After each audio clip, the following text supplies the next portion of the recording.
کودکانم تشنه خاطرم آشفته با خدایش گفتگو بال اینان ای ستیز بسته بر دوی دین تیغ او راه گریز جمله گرداگرد او کوفیان و شامیان این یکی خنجر زینب آن دیگر تیر و سینا جسم پاکش خون فشان زخمایش بی شما کرد خالی از رکاب پای خود را شهر سوار جسم پاکش خون فشان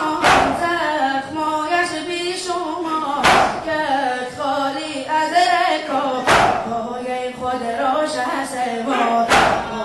باز کوی دود پاک باز کوی دود سجده اش در خون کود سر به روی نیچه باد گر به دل سودای او این عجب نبود اگر چشم مشتاق حزین خون فشاند جای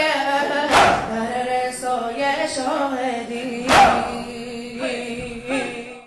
شبهانه خفتم تا سحر پای